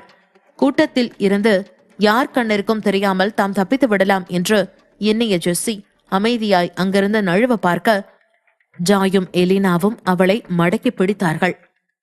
அவள் வழியில் இருவரும் வந்து நிற்பதை பார்த்து கோபமாய் அவர்களை முறைத்தாள் ஜெஸ்ஸி. ஏய், ஒழுங்கா 2 பேரும் வழிய விடுங்க, இல்லனா நடக்கிறதே வேற. இல்லனா என்னடி பண்ணுவ? நானும் பாக்குற, ரொம்ப ஓவரா பண்ற. என் அப்பா அம்மாவை நீ கடத்தி வச்சிருந்ததுனாலதான் நீ சொல்றத நான் கேட்டுட்டு பொறுமையா இருந்தா, இல்லனா உன்னெல்லாம் எப்பவோ கழுத்தை பிடிச்சு திருகி விட்டுருப்பேன். அவர்களுடன் இருந்த மோஹித் சண்டை ஆரம்பித்ததும் அவனும் சரவணனுக்கு உதவியாய் சண்டை போட சென்று விட தோழிகள் இருவர் பார்வையும் ஜெஸ்ஸி மீதே அழுத்தமாயிருந்தது. தங்களை மிரட்டிக் கொண்டு பாடாய்படுத்தி இருந்தவளை ஒரு வழி செய்யலாம் என்று இருவரும் ஜெஸ்ஸி பக்கம் வந்து விட்டார்கள். ஏய், அதிக பிரசங்கத்தனமா பேசாத, ஒழுங்க மரியாதையா வழிய விட்டு போ, இல்லனா நான் உன்னை சும்மா விட மாட்டேன். என்ன பண்றேன் நானும் பாக்குறேன்டி. வா, உன்னை ஒரு வழி பண்ணாம நான் விட மாட்டேன். என்ன கேவலமா பேசுனது மட்டும் இல்லாம என் அப்பா அம்மாவையே நீ கொல்லலாம் நினைக்கிறியா? சாதாரண ஆளு உனக்கே இவ்வளவு திமிர இருக்குன்னா எனக்கு எவ்வளவு இருக்கும். நான் யாரு தெரியுமா? கோபமாக ஜெஸ்ஸியின் கையை அழுத்தி பிடித்துக் கொண்டு கேட்டாள் எலினா. ஜெஸ்ஸியை விட ஜாயும் எலினாவும் அந்தஸ்தில் உயர்ந்தவர்கள். தன்னை இப்படி மற்றவர்கள் மட்டும் தட்டுகிறார்கள் என்பதால் தான் அவள் தவறான வழியில் முன்னேற நினைத்தாள். எலினா பேசியது அவளுக்கு கோபத்தை கொடுத்தது. ஒழுங்க மரியாதை இங்கிருந்து போ, இல்லைனா நான் என்ன பண்ணுவேன் எனக்கே தெரியாது. என்னடி பண்ணுவனி? எங்க மேல கை வைப்பியோ? முடிஞ்சா கைவேடி பார்க்கலாம். ஜாயும் சண்டைக்கு தயாராகி வர ஜெஸ்ஸி எரிச்சலில் கண்களை சுழற்றினாள். இவகிட்டெல்லாம் என்னடி பேச்சு வேண்டியிருக்கு? இவள கோபத்தில் பல்லை கடித்த எலினா ஜெஸ்ஸி கன்னத்திலே பளார் என்று ஒரு அறை அறைந்தாள் எலினா. ஜெஸ்ஸி அதிர்ச்சியில் எலினாவை பார்த்தவள். கோபத்தில் அவள் முகமே சிவந்தது. அவளின் பளிங்கு போன்ற கன்னத்தில் எலினாவின் கைவிரல்கள் ரேகை பதியும் அளவிற்கு பதிந்திருந்தது. யூ, எவ்வளோ தைரியம் இருந்தா ஏன் மேலேயே நீ கை வைப்ப? உன்னை நான் சும்மா விட மாட்டேன்டி. ஆத்திரத்தில் பல்லை கடித்து கொண்டு கூறிய ஜெஸ்ஸி எலினாவை அடிக்க கையை ஓங்கிட ஜாய் அவளின் கையை வளைத்து பிடித்து முதுகிற்கு பின்னே வளைத்தாள். எவ்வளோ தைரியம் இருந்தா நீ எங்க கிட்டயே இப்படியெல்லாம் பேசுவ? சிச்சி, நீ எல்லாம் ஒரு பொண்ணா? கேவலம் பணத்துக்காக கொண்டவங்க கூட எல்லாம் இருக்கிற. அருவருப்பாக ஜெஸ்ஸியை பார்த்து கூறினாள் ஜாய். அதான, இவ்ளோ கேவலமான ஒருத்திக சரவண எப்படி காதலிச்சானே எனக்கு தெரியல. இவளை பத்தி நினைச்சாலே எனக்கு வாந்தி வர மாதிரி இருக்கு. வாந்தி எடுப்பது போல செய்து காட்டிய எலினா ஜெஸ்ஸியை மேலும் அசிங்கப்படுத்தினாள். இவளை பத்தி சரியா தெரியாம இருந்திருக்கும், இல்லைன்னா இப்படி ஒரு கேவலமானவளை சரவணைய லவ் பண்ண போறான். இவளும் இவன் மூஞ்சியா இது 3/4 கிலோ மேக்கப் தான் இருக்குது. கோபத்துடன் கூறிய ஜாய் ஜெஸ்ஸியின் தலைமுடியை இறுக பற்றினாள். ஜெஸ்ஸி வலியில் அலறினாள். ஏய் விட்ரி, நான் உன்னை சும்மா விட மாட்டேன், விட்டு தோலடி. கோபத்தில் துள்ளிக் கொண்டிருந்தாள் ஜெஸ்ஸி. விடவா? விடுறதுக்காகவா நான் பிடிச்சு வச்சிருக்கிறான்? என்னென்னலாம் பேசின, என்னெல்லாம் பண்ண? எரிச்சலில் உமிழ்ந்த எலினா ஜெஸ்ஸி முகத்திலே இருமுறை மீண்டும் மீண்டும் பளார் பளார் என்று அறைந்தாள். அதில் ஜெஸ்ஸியின் முகம் மொத்தமாய் கோவை பழம் போல சிவந்து விட்டது. எனக்கும் சேர்த்து நல்ல 4 அடி போடு எலினா. என் அப்பா அம்மாவை கடத்த இந்த பேய் தான் அடியா கொடுத்துருக்குது. அந்த விதுரன் கூட சேர்ந்து என்னென்னலாம் பண்ணுச்சு. ஜாய் கோவத்துடன் கூற, எலினா அவள் சொன்னது போல ஜெஸ்ஸி முகத்திலேயே 4 முறை அறிந்தாள். நான் சரவணனுக்கு ட்ரக் கொடுக்கணுமா? சொல்றி, என்னையவே கொடுக்க சொல்லி இருக்கிற. இதுக்காக தான் என் அப்பா அம்மாவை கடத்தினியா? ஒருத்தன் கிட்ட மோதி ஜெயிக்க துப்பில்ல, இதுல குறுக்கு வழி வேற உனக்கு. ஜெஸ்ஸியின் முடியை கொத்தாக பற்றி அங்குட்டும் இங்குட்டுமாய் ஆட்டியபடியே எலினா திட்டிட, ஜெஸ்ஸி வலியில் கத்தினாள். ஆ ஆ விடுறி தலைக, உன்னை நான் சும்மா விட மாட்டேன், விட்டு துளு. ஜெஸ்ஸி கத்துவதெல்லாம் அவள் காதில் கேட்கவே இல்லை. இருவரும் சேர்ந்து ஜெஸ்ஸியை ஒரு வழியாக்கி கொண்டிருந்தார்கள். அவர்களின் ஒட்டுமொத்த கோபத்தையும் காட்டிட ஜெஸ்ஸி தான் அவர்களிடம் சிக்கிய பலியாடு. சரவணன் உதைத்த உதையில் திவாகர் வாயிலிருந்து ரத்தத்தை துப்பினார். முகத்தில் பல்வேறு குத்துகளை வாங்கியிருப்பார் போலும். முகமே ரத்தத்தில் ஊறி இருந்தது. அந்த அளவிற்கு சரவணனின் குத்தின் வீரியம் இருந்தது. என்ன சாதாரணமா நினைக்காத. உன்னையும் அப்பனையும் கொன்னு புதைக்காம நான் இங்க இருந்து போக மாட்டேன். பார்க்கலாம். இதுக்கு முன்ன இத சொன்னவங்க எல்லாம் செத்துட்டாங்க. அடுத்தது நீதான். நக்கலாக கூறிய சரவணா திவாகரின் தாடையிலேயே ஓங்கி எட்டி உதைத்தான்.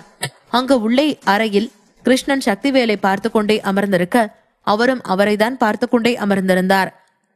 நீண்ட நேரமாய் இருவருமே அமைதியாய் அடுத்து என்ன செய்ய போகிறான் என்பது போல அமர்ந்திருந்தார்கள்.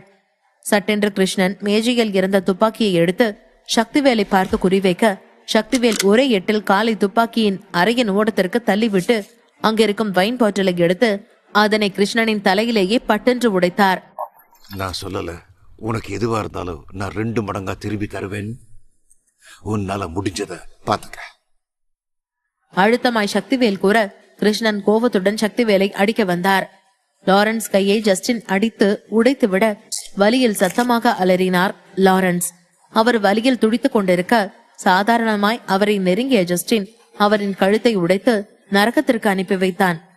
அவன் திவாகர் பக்கம் செல்ல போக அடுத்து வந்த அடியால் அவன் பின்னே இருந்தபடி அனைத்து சண்டையிட அவனுடன் சண்டை போட்டான். மீண்டும் அதே நேரம் வானத்தில் ஒரு ஹெலிகாப்டர் பறந்தது.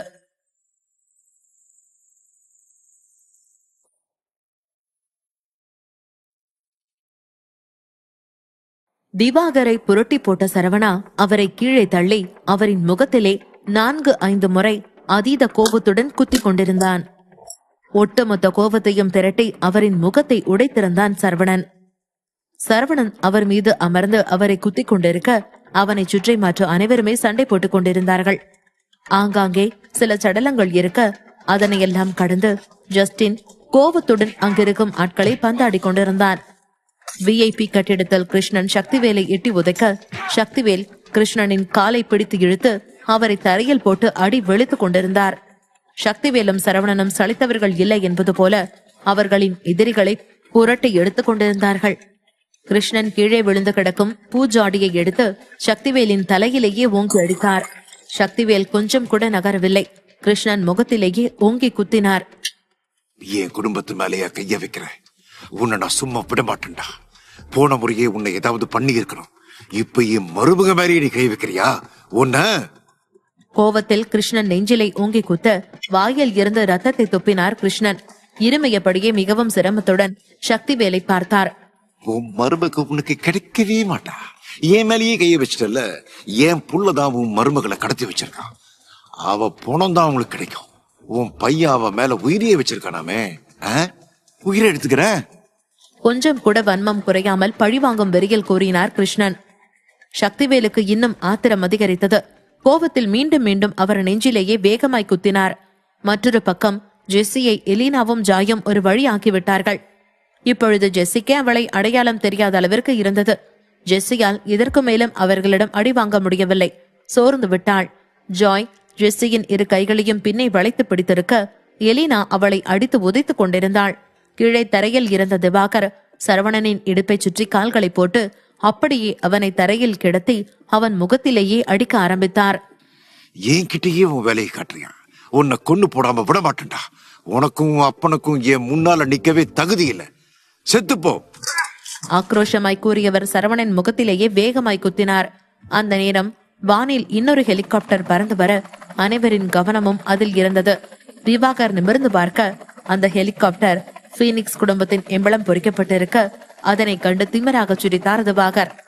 பீனிக்ஸ் குடும்பத்துல இருந்து ஆளுங்க வர ஆரம்பிச்சுட்டாங்க. உன்னால என்ன பண்ண முடியாது. உன்னெல்லாம் அப்ப கடத்தி வச்சு இருந்தப்பவே கொண்டு போட்டிருக்கணும். உயிரோட விட்டு வச்சு தப்பு பண்ணிட்டேன். ஆனா திரும்பவும் அந்த தப்பு பண்ண மாட்டேன். இந்த முறை உன்னையும் உன் அப்பனையும் நான் கண்டிப்பா கொண்டுடுவேன். ஆத்திரத்தில் கூறிய திவாகர் வேகமாய் சரவணன் முகத்திலேயே குத்தினார். சரவணன் அவரின் வயிற்றிலே குத்தி கொண்டிருக்க அதற்கு அசரம்படியாக அவர் இல்லை. ஹெலிகாப்டர் தரையிறங்காமல் அந்தரத்திலேயே நின்று கொண்டிருக்க திவாகர் நிமிர்ந்து பார்த்தார். அவர் கவனம் சிதறிய நேரம் சரவண அப்படியே திருப்பி அவரை தரையில் போட்டு முகத்தில் சரமாரியாக குத்தி கொண்டிருந்தான். வெறித்தனமாய் குத்தி கொண்டிருந்தவனின் காதில் ஒரு குரல் கேட்டது. சரவணா! அழுகையும் வருத்தமும் நிறைந்த ஒரு குரல் சரவணனை அப்படியே ஸ்தம்பித்து நிற்க வைத்தது. இதை சாதகமாக பயன்படுத்தி திவாகர் இழ முயல சரவணன் அவரின் கழுத்தோடு அழுத்தி பிடித்தான். தயக்கத்துடன் சரவணன் நிமிர்ந்து பார்க்க ஹெலிகாப்டர் கதவு திறக்கப்பட்டிருக்க அதில் தாரிகா தலையில் கிஷோர் துப்பாக்கியை வைத்தபடி நின்றிருந்தான். தாரிகாவின் கன்னம் வீங்கி இருந்தது. அதிலேயே தெரிந்தது அவன் அவளை அடித்திருக்கிறான் என்று. ஆத்திரத்தில் கைகளை முறுக்கிய சரவணா திவாகரின் முகத்தாடையிலேயே ஓங்கி குத்தினான். ஜஸ்டின்! சத்தமாய் சரவணன் கத்த ஜஸ்டின் உடனே அவன் பக்கம் திரும்பினான். அவன் 3 பெயருடன் சண்டை போட்டுக் கொண்டிருந்தான். சரவணாவின் கண்கள் தாரிகா மீது இருந்தாலும் ஒரு கையால் திவாகர் கழுத்தை இறுக்கி பிடித்தபடி ஜஸ்டினை நோக்கி இன்னொரு கரத்தை நீட்டினான். அவன் என்ன கேட்கிறான் என்று ஜஸ்டின் புரிந்து கொண்டான். உடனே அவன் பாக்கெட்டில் வைத்திருந்த ஆர்மி கத்தி ஒன்றை எடுத்து சரவணனை நோக்கி தூக்கி எறிய சரவணன் அதை தானே ஒரே எட்டில் பிடித்து திவாகர் கழுத்திலேயே ஓங்கி குத்தினான். அவர் கழுத்தில் இருந்து குருதி பீரிட்டு அடித்தது. திவாகர் உயிர் பெரிய சரவணன் சற்றும் குறையாத கோபத்துடன் தாரிகா தலையில் துப்பாக்கி வைத்திருப்பவனை பார்த்தான். கிருஷ்ணன் இளக்காரமாய் சக்திவேலை பார்த்து சிரித்தார். இருவரும் ஒருவரின் ஒருவர் கழுத்தை அடித்து பிடித்தபடி இருந்தார்கள். பாத்தியா, என் புள்ள வந்துட்டான். உன் மருமக உனக்கு கிடைக்கவே மாட்டானா. கண்டிப்பா ஆளுங்க இங்க இருக்கிற எல்லாரையும் கொன்னுடுவாங்க. அதீத கோபத்துடன் கிருஷ்ணன் கூறிட சக்திவேல் நக்கலாய் சிரித்தார். அவர் சிரிப்பதை புரியாமல் பார்த்தார் கிருஷ்ணன். எதுக்கா இப்ப நீ சிரிக்கிற? ஓ, ஒருவேளை உன்னால ஒண்ணு பண்ண முடியாதுன்ற பயத்துல என்கிட்ட மன்னிப்பு கேட்டு அப்படியே சமாளிக்கலான்னு பாக்குறியா? திமிராக அவர் சிரிப்பதை பார்த்து கேட்டார் கிருஷ்ணன். இருந்தாலும் உனக்கு இவ்வளவு நம்பிக்கை கூடாது. என் பையன் என்ன சாதாரணமா நினைச்சிட்டியா? நீ வெறும் அவனை தூரத்துல இருந்து பார்த்திருக்க. நான் அவனோட அப்ப. இந்த இடத்துக்கு என்ன அவன் இந்த ஈவென்ட்ஸ்ல கலந்துக்க வந்தா நினைக்கிறேன். நக்கலாய் சக்திவேல் கேட்க கிருஷ்ணனின் மூளை வேலை செய்வதை நிறுத்தியது. அவர் என்ன சொல்ல வருகிறார் என்று கேள்வியோடு பார்த்து கொண்டிருந்தார் கிருஷ்ணன். அவன் இங்க பெஸ்வானி குடும்பத்தை அழிக்கத்தானே வந்தான்? திமிராக கேட்டார் கிருஷ்ணன். ஆனால் இம்முறை சக்திவேல் இன்னும் சத்தமாக சிரித்தார். போடா முட்டாள், அவன் இங்க வந்ததே ஒன்னா அழிக்கதான். அவன் டார்கெட்டே நீதான்டா.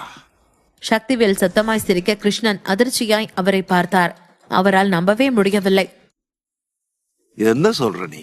கொஞ்சம் கூட குறையாத அதிர்ச்சியுடன் கேட்டார் கிருஷ்ணன். புரியல? என் பையன் இந்த பெஸ்வானி குடும்பத்தை ஜஸ்ட் அவனோட பகடக்காயா யூஸ் பண்ணான். ஏண்டா, நீ எல்லாம் ஒரு வில்லனா? அவன் ஆரம்பத்துல இருந்தே பீனிக்ஸ் குடும்பத்தோட வாரிசு லிஸ்ட்ல இருக்கிற டாப் குடும்பத்தை எல்லாம் நாசம் பண்ணிட்டு வரான். இந்த எல்லா பிரச்சனையும் அவனை தேடி வந்ததுன்னு நினைக்கிறியா? இது எல்லாமே அவன் அவங்கள அழிக்கணும்னு அவன் விரிச்ச வலை. எல்லாரும் அவனுக்கு தகுந்த மாதிரியே மாட்டிக்கிட்டாங்க. அப்படிதான் பெஸ்வானி குடும்பமும். ஏன், நீ கூட அப்படிதான். உனக்கு தான் அவன் வலையை விரிச்சு வச்சான், நீ சிக்கிக்க. அதுவும் இல்லாம இப்ப என் மருமகளையும் நீ கிடைச்சிட்ட. அவன் உன்னையும் உன் புள்ளையும் சும்மா விடுவான்னு நினைக்கிற? அவன் ஏன் புள்ளடா. கர்வமாய் கூறினார் சக்திவேல். சரவணனை நினைத்தால் அவருக்கு பெருமையாக இருந்தது. கிருஷ்ணன் சற்றும் குறையாத திகைப்புடனே அவரை பார்த்து கொண்டிருந்தார். இத்தனை காலமாய் சரவணன் தான் அனைவரையும் தேடி போய் அழித்திருக்கிறான் என்று நினைக்கவே அவருக்கு அதிர்ச்சியாக இருந்தது.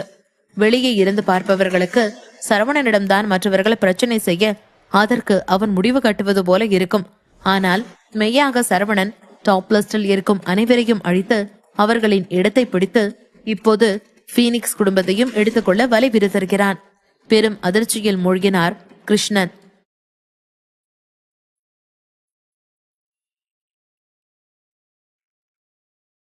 அனைத்துமே சரவணன் விரிக்கப்பட்ட வலை என்று புரிந்து கொண்ட கிருஷ்ணனுக்கு பெரும் அதிர்ச்சியாக இருந்தது. சக்திவேல் அவரை நெஞ்சிலை மீண்டும் ஓங்கி குத்திட கிருஷ்ணன் எப்படியாவது அவரின் உயிரை காப்பாற்றிக் கொள்ள போராடினார். அங்கு சரவணனின் விழிகள் ஹெலிகாப்டரில் நின்று கொண்டிருக்கும் தாரிகா மீதே பதிந்திருந்தது. அவளோ கண்ணீருடன் சரவணனை பார்த்து கொண்டிருந்தாள். இப்பவே இந்த நிமிஷமே என் அப்பா இங்க வரணும், இல்ல இப்ப சுட்டு கொன்னுடுவேன். தாரிகாவின் கழுத்தை இறுக்கி பிடித்த கிஷோர் சரவணனை பார்த்தபடியே மிரட்டினான். கிஷோர் மீது அவனுக்கு பொல்லாத ஆத்திரம் வந்தது. வேக வேகமாய் ஓடிய சரவணா அங்கிருக்கும் ட்ரக் மீது ஏறி ஒரே தாவில் ஹெலிகாப்டரின் அடிப்பாகத்தை பிடித்து மறுபக்கத்தில் தொங்கிக் கொண்டிருந்தான். இதற்குதான் காத்திருந்தது போல கிஷோர் தாரிகாவை அங்கிருக்கும் காட்ஸிடம் கொடுத்துவிட்டு சரவணனின் வரவிற்காக காத்திருந்தான்.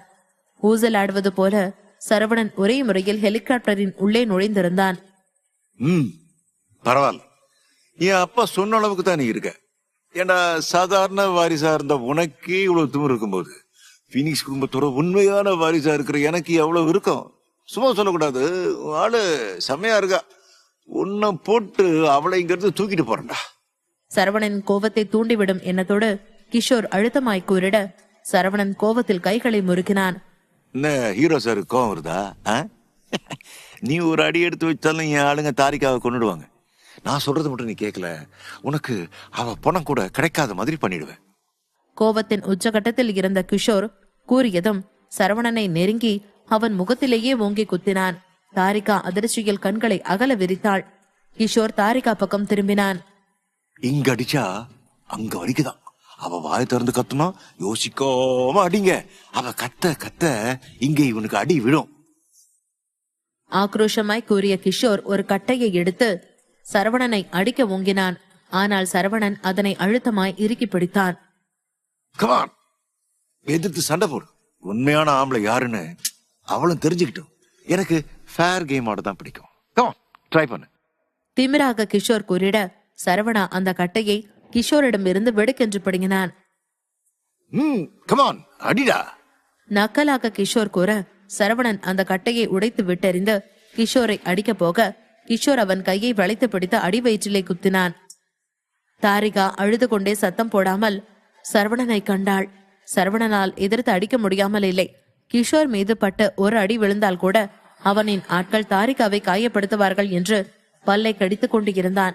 கிஷோர் அவனை உதைக்க வர கீழே குனிந்து தப்பித்த சரவணா கிஷோர் கையை வளைத்து பிடித்து அவன் முதுகுக்கு பின்னால் இருக்கும் துப்பாக்கியை எடுத்து கிஷோர் தலையிலேயே வைத்து அழுத்தினான். அவளை விடுங்க.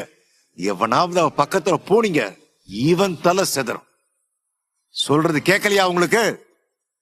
ஆக்ரோஷமாய் சரவணன் மிரட்ட கிஷோரின் ஆட்கள் அசையாமல் நின்றிருந்தார்கள். கிஷோர் நக்கலாக சிரித்தான். அவங்க என்னோட ஆளுங்க. நீ என்ன மிரட்டி உருட்டாலும் அவங்க நகர மாட்டாங்க. நான் சொன்னா மட்டும்தான் நகருவாங்க.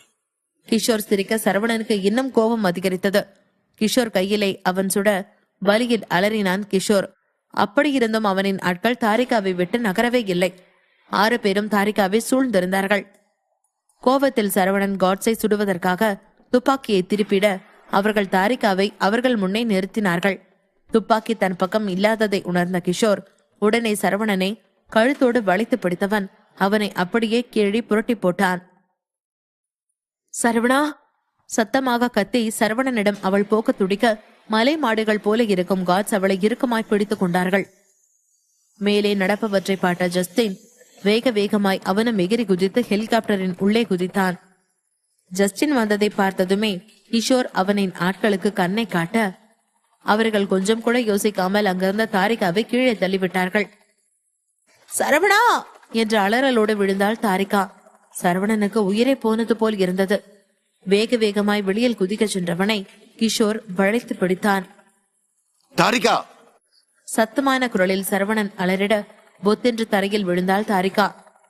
விழுந்த வேகத்தில் தலையிலும் கையிலும் அடிபட்டு ரத்தம் வெளியேற வேக வேகமாய் அங்கிருந்த ஹரிஷ் அவளை பாதுகாப்பான இடத்திற்கு அழைத்து சென்றார். சரவணனுக்கு மொத்த கோபமும் கிஷோரின் மீது திரும்பியது. கண்மூடித்தனமாய் கிஷோரை அடி வெளுத்து வாங்க, நீ யார் மேல கைய வைக்க கூடாதோ அவ மேலேயே வச்சுட்ட.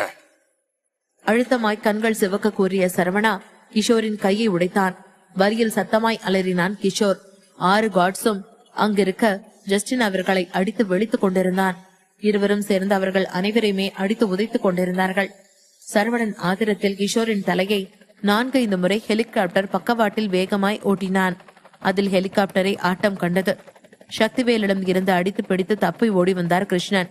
சக்திவேல் வயிற்றிலை குத்திவிட்டு தப்பி ஓடி வந்தார். ரத்தவாந்தி எடுத்துக் கொண்டிருந்த கிஷோர் சரவணனிடம் அடி வாங்கிக் கொண்டே அவன் தந்தை ஓடி வருவதை கண்டு கொண்டான். சரவணன் கிஷோரின் கழுத்தை நெரித்துக் கொண்டிருந்தான். அப்பாவை சீக்கிரம் கூட்டிட்டு வாங்க, லேடரை கீழே போடுங்க, ஃபாஸ்ட். கிஷோர் பேசுவதற்கே கடினப்பட்டு கூறிட 3 பேர் வேக வேகமாய் கீழே குதித்து கிருஷ்ணனை காப்பாற்ற சென்றார்கள். நடந்த அடிதடியில் சரவணனின் கையில் இருந்த துப்பாக்கி எங்கோ சென்று விழுந்திருந்தது. கிஷோர் வயிற்றிலே 4-5 முறை குத்தி கொண்டிருந்தான் சரவணா. அங்கு ஜஸ்டினை 2 கார்ட்ஸ் வளைத்து பிடித்திருக்க ஒருவன் ஜஸ்டினின் கையை உடைத்தான். ஆனாலும் ஜஸ்டின் அவர்களிடம் இருந்து விடுபட திணறிக் கொண்டிருந்தான். கீழே கிருஷ்ணன் தட்டு தடுமாறி கயிற்று ரோப்பில் ஏறி கொண்டிருக்க அவர் பின்னே ஆட்களும் ஏறினார்கள். கிருஷ்ணன் மூச்சு வாங்க ஏறிட உடனே ஹெலிகாப்டரும் மேலே பறக்க ஆரம்பித்தது. கட்டளையாக சரவணன் கூறிட ஜஸ்டின் அந்த ஆட்களிடம் இருந்து விடுபட முயன்றான். சரவணா கிஷோரை அடித்து வெளுத்துக் கொண்டிருந்தான். கிருஷ்ணன் பயத்துடனே பார்த்து கொண்டிருந்தார். சக்திவேலின் மறு உருவமாய் இங்கு சரவணன் நிற்பது அவருக்கு ஆச்சரியமாய் இருந்தது. கொஞ்சம் கூட சக்திவேலுக்கும் சரவணனுக்கும் வித்தியாசமே இல்லை என்பது போல் தோன்றியது. ஹெலிகாப்டர் இன்னும் மேலே உயர சரவணன் கடைசியாக ஒரு முறை கிஷோரின் கையை வளைத்து பிடித்தான். இந்த கை இனிமே இருக்க கூடாதுடா, கோபத்தில் கூறிய சரவணா கையை வளைத்து உடைத்து ஹெலிகாப்டருக்கு வெளியே குதித்தான். காப்டரின் அடிபாகத்தில் தொங்கிக் கொண்டிருந்த சரவணா அடுத்த 6 நிமிடத்தில் ஹெலிகாப்டர் சிதறும்படியாக டைம் பாம்பை ஒன்றை அதில் ஒட்ட வைத்துவிட பின்னரே கீழே குதித்தான். தரையில் உருண்டு பெறடவன் அப்போதுதான் சுற்றி பார்த்தான். இன்னும் ஜஸ்டின் குதிக்கவில்லையே என்று கண்டுகொண்ட சரவணா அதிர்ச்சியின் கண்கள் விரிந்தன. ஹெலிகாப்டர் இன்னும் மேலே பறந்திருந்தது. ஜஸ்டின் பெரும் குரலில் சரவணன் அந்த பாலைவனமே அதிரும் அளவிற்கு கத்திட கடைசி நொடியில் ஜஸ்டின் குதிக்கவும் ஹெலிகாப்டர் சிதறவும் சரியாக இருந்தது.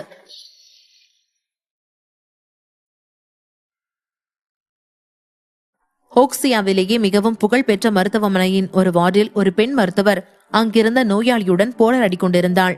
இதுவரை அவள் வாழ்வில் இப்படி ஒருவனை அவள் பார்த்திருக்க மாட்டாள். அந்த நோயாளியில் அவளின் பொறுமை மிகவும் சோதித்துக் கொண்டிருந்தான். சார், எத்தனை தடவை சொல்றது, தயவு செஞ்சு இந்த சாப்பாடை சாப்பிடுங்க சார். எனக்கு வேண்டாம், நான் கேட்டதுதான் எனக்கு வேணும். சார், உங்களுக்கு சாப்பாடு கொடுக்கறது ஏன் வேலை இல்ல. நீங்க பண்ற இம்சையில எந்த நர்ஸும் உங்களை அட்டென்ட் பண்ண வரமாட்டேன்றாங்க. என்னோட பேஷண்டா போனதுனால நான் வரேன். தயவு செஞ்சு இதை சாப்பிடுங்க சார். உங்களுக்கு செடேட்டிவ் வேற கொடுத்திருக்கோம். பொறுமையை இழுத்து பிடித்துக் கொண்டு அவள் கூறிக்கொண்டிருந்தாள். ஆனால் மெத்தையில் படுத்து கிடந்தவனோ தனக்கும் அதற்கும் சம்பந்தமே இல்லை என்பது போல படுத்திருந்தான். சார், உங்க ஹெல்த் கண்டிஷனுக்கு இப்ப இந்த சாப்பாடு தான் சார் கொடுக்கணும். நீங்க கேக்குறதெல்லாம் ஒன்னும் 1 மாசத்துக்கு கிடையாது. 1 வாரமா உங்க கூட இதே போராட்டமா இருக்குது என்று சலிப்புடன் படுத்துக் கொண்டிருப்பவனை பார்த்து கூறினாள். எனக்கு வேணாம், இந்த சாப்பாடு என்னால சாப்பிட முடியாது. கொஞ்சம் கூட அவளை மதிக்காமல் கூறினான். பெண் அவளுக்கு கோபம் பொத்து கொண்டு வந்தது. மிஸ்டர் ஜஸ்டின், இப்ப நீங்க சாப்பிட போறீங்களா இல்லையா? நீங்க வேற ஒழுங்கா தூங்க மாட்டேங்கிறீங்க. உங்களுக்கு ஏகப்பட்ட காயம் இருக்கு. சீக்கிரம் குணமாகணும்னா ஒழுங்கா மெடிசன் எடுத்துக்கிட்டா தானே? சத்தமாய் சற்ற குரலை உயர்த்து கூறினாள் ஆதர்ஷா. ஜஸ்டின் அனுமதிக்கப்பட்ட நாளில் இருந்து அவனை பார்த்துக் கொள்வது அவளின் கடமை. ஜஸ்டின் அவள் பேச்சை கேட்கவே கூடாது என்பது போல படுத்திருந்தான். தலை முதல் கால் வரை அவனுக்கு பல்வேறு இடங்களில் கட்டு போடப்பட்டிருந்தது. 2 நாட்களுக்கு முன்புதான் ஆபரேஷன் முடித்து ஐசியூவில் இருந்து நார்மல் வார்டிற்கு திரும்பினான். வந்ததில் இருந்து ஆதர்ஷா தான் அவனை கவனித்துக் கொள்கிறாள். ஆனால் அவன் தான் பிடி கொடுக்கவில்லை. இங்க பாருங்க டாக்டர், எனக்கு இந்த சாப்பாடு வேண்டாம், வேற ஏதாவது கொண்டு வாங்க, சாப்பிடுறேன். ஆதர்ஷாவை கடுப்பேற்றவே கூறினான் ஜஸ்டின். அவளை கோபப்படுத்தி பார்ப்பதில் அவனுக்கு அவ்வளவு மகிழ்ச்சி. சாப்பிடலன்னா பரவாயில்ல டாக்டர், நான் சாப்பிட வைக்கிறேன், நீங்க போங்க. அறையில் வாசலில் இருந்தபடியே சரவணன் கூறிட ஆதர்ஷா திரும்பி பார்த்தாள். கரடி! ஜஸ்டின் தனக்குள்ளேயே முணுமுணுத்துக் கொள்ள ஆதர்ஷா சரவணனை தெய்வமாக பார்த்தாள். Thanks mister Velan. நீங்களும் உங்க கேர்ள் ஃப்ரெண்டும் இப்போ எப்படி இருக்கீங்க? அக்கறையா கேட்டாள் ஆதர்ஷா. குறுக்கில் பாம்பு வெடித்ததும் ஜஸ்டின் கீழே குதித்திருந்தான். ஹெலிகாப்டரின் துண்டுகள் ஜஸ்டினை தாக்கியிருக்க அவனுக்கு பலத்த காயம் ஏற்பட்டிருந்தது. அதனால் 3 நாட்களாய் ஐசியூவில் இருந்தான். கம்பிகள் ஜஸ்டினின் வயிறை பதம் பார்த்திருக்க உடனே ஆபரேஷன் செய்து அவனின் உயிரை காப்பாற்றி விட்டார்கள். பெரிதளவில் மற்ற யாருக்கும் காயம் இல்லை. சக்திவேலுக்கு வீட்டில் இருந்தே மருத்துவம் நடக்கிறது. ஆழமாய் கத்தி இறங்கவில்லை என்றதனால் அன்றே அவர் வீட்டிற்கு சென்று ஓய்வெடுக்க ஆரம்பித்தார். ஆதர்ஷா கேட்ட கேள்வியில் லேசாய் புன்னகைத்தான் சரவணா. ரொம்ப நல்லா இருக்கும், நீங்க போய் ரெஸ்ட் எடுங்க டாக்டர், நாங்க இவனை பாத்துக்கிறோம். சரவணன் ஒரு ஆளாக கூறிட ஆதர்ஷா கேள்வியாக பார்த்தாள். அறையின் வெளியே எட்டி பார்க்க ஹரிஷ், விக்ரம் என இருவரும் நின்றிருந்தார்கள். லேசான தலையசைப்புடன் ஆதர்ஷா அங்கிருந்து வெளியே சென்றாள். ஏன் பாஸ், உங்களுக்கு வேலையா இருக்காதா? நீங்க ஏன் இப்ப இங்க வந்தீங்க? அந்த டாக்டர் எனக்கு ட்ரீட்மெண்ட் பார்த்துட்டு இருந்தாங்கல்ல, கெடுத்துட்டீங்களே. சலிப்பாக கூறினான் ஜஸ்டின். சரவணா சிரித்துக் கொண்டே மெத்தை அருகே இருக்கும் சேரில் அமர மற்ற இருவரும் அங்கிருக்கும் ஸ்டூலை இழுத்து போட்டு அமர்ந்தார்கள். எழுந்து உட்கார கூட முடியல, உனக்கு சாப்பாடு டியூப்ல தான் உள்ள போகுது. இந்த நிலைமையிலயும் உனக்கு ஆகாதுரா. டாக்டர் பாவம், உசுர வாங்குற. சரவணன் கூறியதை கேட்டதும் ஜஸ்டின் கோரமாய் சிரித்தான். இந்த பொண்ணு நல்லா இருக்குல்ல, அது கோவப்படுறப்ப ரொம்ப அழகா இருக்கு, அதான் பிடிச்சிருக்கு. லேசான சிரிப்புடன் கூறினான் ஜஸ்டின். ஹரிஷ் ஜஸ்டினின் காலில் யதார்த்தமாய் அடிக்க வலியில் கத்தினான் ஜஸ்டின். சாரி ஜஸ்டின், பழக்க தோஷத்துல. யோ, உனக்கு என் மேல என்னையா கடுப்பு? எண்டு காடு போடுற நேரம் ஆனாலும் ஏன் உசுர வாங்குற? ஜஸ்டின் சலித்துக் கொள்ள சரவணா சிரித்தான்.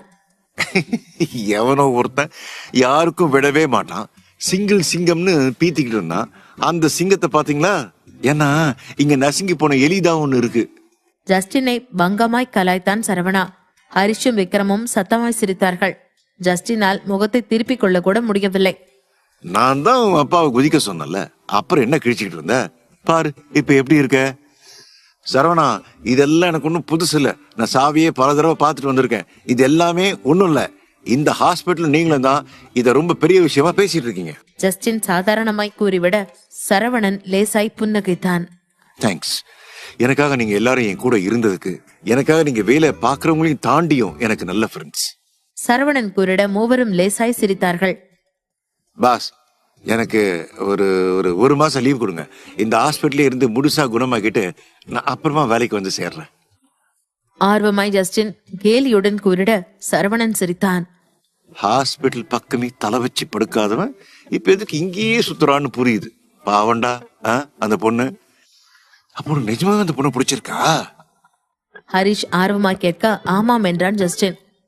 நீ இருக்கிறதுக்கு காலம் முழுக்க சிங்கிளா தான் இருப்பேன்னு நினைச்சேன். விக்ரம் சந்தேகமாய் கேட்டார். ஏன், உங்களுக்கு எல்லாம் ஆள் இருக்கப்போ எனக்கு இருக்கக்கூடாதா? இருக்கலாம், தப்பு இல்ல. ஆனா நீ உனக்கு தகுந்த மாதிரி நல்லா சண்டை போடுற பொண்ணா பாப்பேன்னு நினைச்சேன்.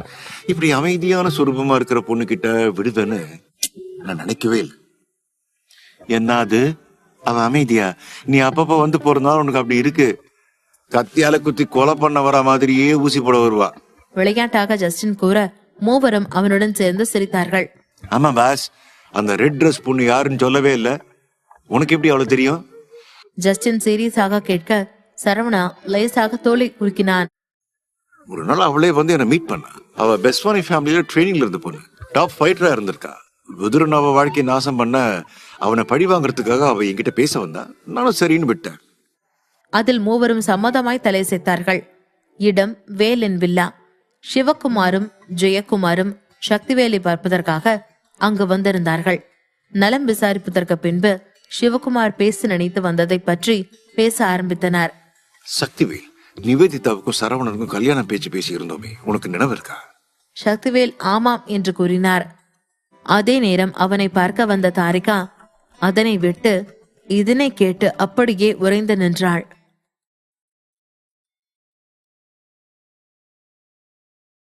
சக்திவேல் கூறியதை கேட்டு வேகமாய் அங்கிருந்து வெளியே சென்று விட்டாள் தாரிகா. சரவணனுக்கும் நிவேதிதாவிற்கும் திருமணம் என்ற பேச்சு அவளின் காதல் மனதை குய்த்தது. சரவணன் வாழ்வில் அப்போது தாம் யார் என்ற எண்ணம் வர வலியுடன் அங்கிருந்து அழுது கொண்டே வேகமாய் வெளியேறினாள் தாரிகா. உள்ளே சக்திவேல் சில நிமிடங்கள் அமைதியாயிருந்தார். அவர் பேசுவதற்கு முன்பே சிவகுமார் பேசினார். அமைதியான குரலில் சிவகுமார் கூறிட, பெரியவங்க நம்ம 1000 பேசிப்போம், ஆனா அவங்க மனசுல என்ன இருக்கு நமக்கு தெரியாதுல்ல. சரவணா தாரிகா மேல உயிரியே வச்சிருக்கான். என் பேத்தியும் சரவணனும் நல்ல ஃப்ரெண்ட்ஸா தான் இருக்காங்க. நம்ம உறவு நட்பா தான் இருக்கணும்னு இருந்தா இப்படி இருக்கட்டும், அவங்க மனசை கலைக்க வேண்டாம். அமைதியான குரலில் சிவகுமார் கூறிட சக்திவேல் மனதில் இருந்த பெரும் பாரம் குறைந்தது போன்ற உணர்வு அவருக்கு தோன்றியது. நானே இந்த விஷயத்தை எப்படி சொல்றதுன்னு தெரியாம இருந்தேன். நல்ல வேலை நீங்களே வேண்டான்னு சொல்லிட்டீங்க. நிவேதிதா ரொம்ப நல்ல பொண்ணுதான். தாரிகாவை நாங்க எங்க மருமகளாவே நினைச்சிட்டோம். தயக்கத்துடன் சக்திவேல் கூறிட சிவக்குமாருக்கும் ஜெயக்குமாருக்கும் புரிந்தது. இருவரும் பேச்சை மாற்றிவிட்டு அங்கிருந்து விடை பெற்று சென்றார்கள். சக்திவேல் பெருமூச்சுடன் அமர்ந்திருந்தார். என்னங்க யோசனையா இருக்கீங்க? சக்திவேல் அருகே வந்து அமர்ந்த ஈஸ்வரி கனிவுடன் கேட்டார்.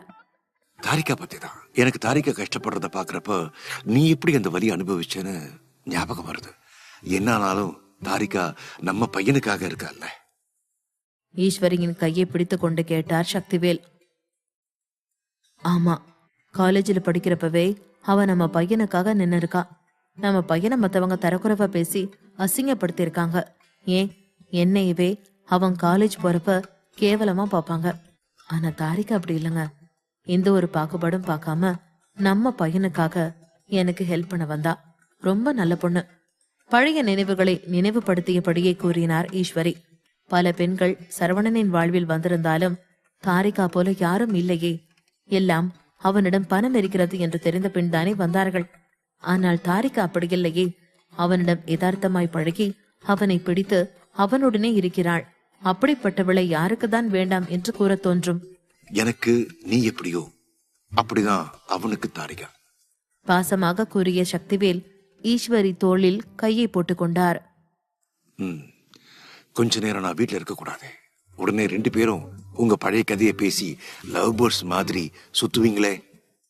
கேலியாக கூறியபடியே வீட்டினுள்ளே நுழைந்தான் சரவணன். உனக்கு என்னடா போறாம? இது ஏன் ஈஸ்வரிடா? ஈஸ்வரி தோளோடு அணைத்தபடி கேலியாக கூறினார் சக்திவேல். வர வர உங்க இம்சை தாங்கல. இருங்க, உங்களை பிஸியா வைக்க ஏதாவது வழி பண்றேன். சலிப்பாக கூறினான் சரவணா. அப்படின்னா எனக்கு பேரனோ பேத்தியோ கொடுக்க போறியா? சரவணனை கேலி செய்ய கேட்டார் சக்திவேல். அதில் கண்களை அகல விரித்தான் சரவணா. அப்பா, நான் டிஜிட்டல் கரன்சி விஷயமா உங்ககிட்ட வேலையை தள்ளலாம்னு நினைச்சேன். ஏன்பா? ஏன்? சினங்களுடன் சரவணன் சொல்ல சத்தமாய் சிரித்தார் சக்திவேல். போதுங்க அவனு கிண்டல் பண்ணினது. பாவம் என் புள்ள என்று தன் மகனுக்காக பரிந்து பேசினார் ஈஸ்வரி. உன் பிள்ளைய ஒன்னும் சொல்ல விட மாட்டியே. சரிங்கம்மா, நான் ஒன்னும் சொல்லல. நல்ல பிள்ளை போல சக்திவேல் அமைதியாய் அமர்ந்து கொண்டார். அப்பொழுது ரத்தினத்திடமிருந்து சரவணனுக்கு அழைப்பு வந்தது. சொல்லுங்க ரத்னம். சார், நம்ம கரன்சி ரிலீஸ் பண்ண லைசன்ஸ் வாங்கியாச்சு. நீங்க டேட் சொன்னா போதும், நம்ம ஃபிக்ஸ் பண்ணிடலாம். நல்ல செய்தியை ரத்தினம் கூறிட மகிழ்ச்சியில் குதித்தான் சரவணா. வாவ், நல்ல விஷயம் ரத்னம். நெக்ஸ்ட் வீக்கே வச்சிடலாம். மகிழ்வாய் கூற ரத்தினம் அவனுக்கு வாழ்த்து கூறிவிட்டு அழைப்பை துண்டித்தார். அடுத்த நொடியே சரவணனுக்கு நிகாரிகாவிடம் இருந்து அழைப்பு வந்தது. அவள் எதற்கு இந்த நேரத்தில் அழைக்கிறாள் என்று புரியாமல் சரவணன் அழைப்பை ஏற்றான். சொல்லுங்க நிகாரிகா, எதுக்காக இப்ப கால் பண்ணிருக்கீங்க? எல்லாம் ஓகே தானே? கேள்வியை கேட்டான் சரவணா. இல்ல சரவணா, தாரிகாக்கு என்ன ஆச்சுன்னு தெரியல. உங்க வீட்டுக்கு போறேன்னு கிளம்பி வந்தா. அங்கிளை பாக்கணும்னு சொல்லிட்டு போனா. ஆனா திரும்பி வந்த பழுதுட்டே வந்தா. என்னன்னு கேட்டா அவ எதுவுமே சொல்லல. ரூம்குள்ள போய் அழுக ஸ்டார்ட் பண்ணிட்டா. கொஞ்ச நேரத்துல வெளியில வந்தவ இங்க இனிமே இருக்க மாட்டேன், வேற ஊருக்கு போறேன், டிக்கெட் புக் பண்ணுங்கன்னு சொல்லிட்டு திரும்ப போயிட்டா. ஏதாவது சண்டையா உனக்கு அவளுக்கும்? என்னாச்சு?